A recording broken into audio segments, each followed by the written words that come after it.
화요일 날 인사청문회 국무위원 5명 인사청문했고 절차에 대해서 많은 분들이 우려가 있는데요.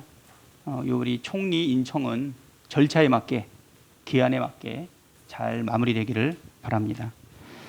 아까 첫 사망자가 나왔을 때 짜파구리 파티를 했다라고 하는 내용이 나왔는데요. 그거에 대해서 제가 어떤 평가를 하기보다는 대한민국에 같은 날에 경사가 있을 수도 있고 애사가 있을 수도 있습니다. 대통령은 국민을 전체를 대표하고 있기 때문에 우는 사람들과는 또 함께 울어야 되고 웃는 사람들하고는 또 같이 울어야 되지 않겠습니까? 네, 경사가 있고 좋은 날에 첫 사망자가 나온 것은 안타까운 일이지만 국민 모두의 희노애락을 함께 대표하다 보니까 그런 어려움도 있지 않을까 생각이 됩니다. 지금 방역 관련해서 지금 불만들이 좀 많이 계신데요. 저는 박근혜 정부가 이번에 코로나를 전 세계가 칭송하는 K 방역에 대해서 많은 공헌을 했다고 봅니다. 메르스 그거 방역 대실패하지 않았습니까? 예? 그 대안 보시면 어떻습니까? 낙타고기를 멀리해라. 이런 얘기 나왔지요. 우리나라에 낙타가 어디 있습니까?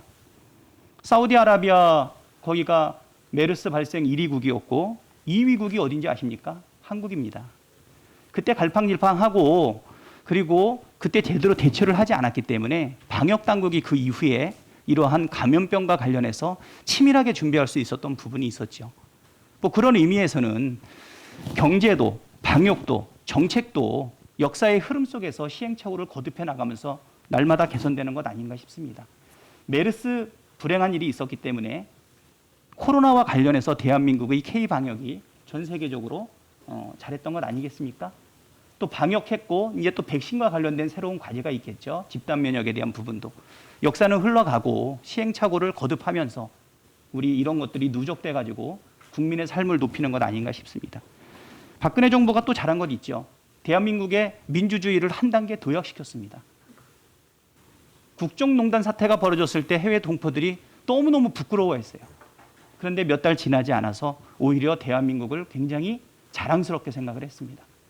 우리나라 최고의 권력인 대통령조차도 국민들의 마음을 얻지 못한다면 그리고 국정농단에 대해서 정말 유모차를 끌고 나오는 한 사람의 시민들에 의한 촛불에 의해서 평화롭게 피 한 방울 흘리지 않고 정권 교체가 이루어지지 않았습니까?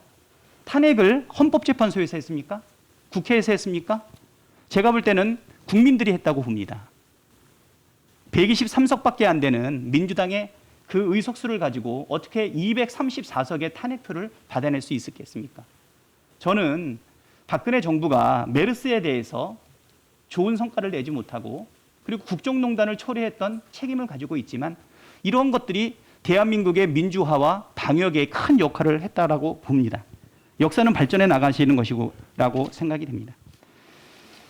지금 소득주도 성장 관련해서 이야기가 나오고 있습니다. 지금 전 세계적으로 양극화가 심화되고 있고 그다음에 자유주의에 의해 가지고 무한 경쟁 시대로 돌아서게 되면 대한민국의 공동체에 어디로 갈 수 있겠습니까?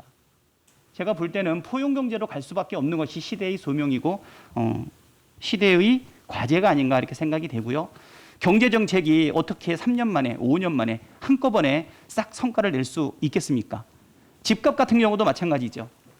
빚내서 집 사라. 그리고 많은 부동산 규제와 관련된 부분들을 풀어주었을 때 그것이 그 정부에는 좋은 영향을 미칠지 모르지만 그 다음에 우리 후손들한테 그 다음 정부한테 큰 부담을 주는 것 아니겠습니까? 일관성 있게 진행해 나가야 된다고 보고요. 소득주도 성장과 관련된 우리나라의 구조 자체, 이 성장과 관련된 이 담론의 변화는 단기간 내에 나타나지 않고 있기 때문에 저는 이 부분에 대해서는 꾸준히 진행해 나가야 된다고 보이고요. 혹시 소득주도 성장, 야당에서 엄청나게 많은 비판들이 있는데요.